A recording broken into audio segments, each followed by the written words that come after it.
তো এইটা এখন কিভাবে ভালো হবে আমি প্রথমে বলি, মুরগিটা অনেক কষ্ট পাচ্ছে, এটাকে কিন্তু আমি বাহির করে দেব। শখের মুরগিটার চোখটা কেমন ফুলে গেছে দেখুন। এমন কোনো দিন নাই আমাকে শুনতে হয় না যে যাদের মুরগির এরকম চোখ ফুলে নেই। আমাকে বলে কি কাজ করতে হবে, অনেক সময় অনেক সাজেস্ট করে, কেউ ড্রপ সাজেস্ট করে, কেউ মেডিসিন সাজেস্ট করে। আসলে মাসের পর মাস এগুলো ব্যবহার করেও কোনো সুফল হয় না। দিন দিন দিন দিন চোখটা এরকম ফুলে যাবে, ধীরে ধীরে কানা হয়ে যাবে।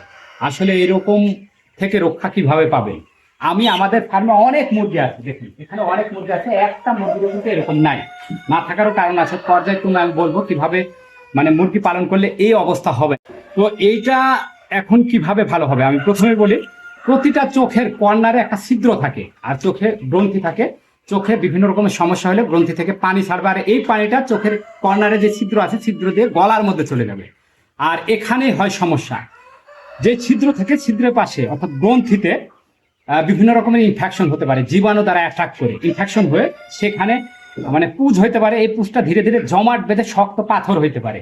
আর এই পাথরটা যদি চোখের এই কোনায় মানে ছিদ্রের পাশে আটকে যায়, তাহলে কোনোভাবে এর চোখের পানিটা ভিতরে প্রবেশ করবে না। ফলে যে পানিটা বের হবে ইনফেকশনের কারণে, সে পানিটা বারবার চোখে জ্বালাতন করবে, বারবার চোখ মুছবে, এখানে সেখানে মানে ভিজাই ফেলবে।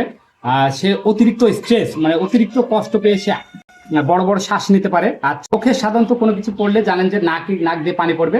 অনেকে মনে করে ঠান্ডা, আসলে কিন্তু ঠান্ডা না। মানে চোখের সমস্যা হলে 100% নাক দিয়ে পানি পড়বে। এখন এইটাকে আপনি কিভাবে ভালো করবেন, মানে ও মেডিসিন তো দিবেন, আপনি তো ড্রপ দিবেন, ড্রপ দেওয়ার পরেও এটাকে যেভাবে ভালো করবেন সেটা হচ্ছে যে কর্নারে মানে যে গ্রন্থিতে এই পাথরটা জমা হয়ে আছে, শক্ত যে পাথরটা, এটাকে আপনাকে অপসারণ করতে হবে যে কোনো ভাবে।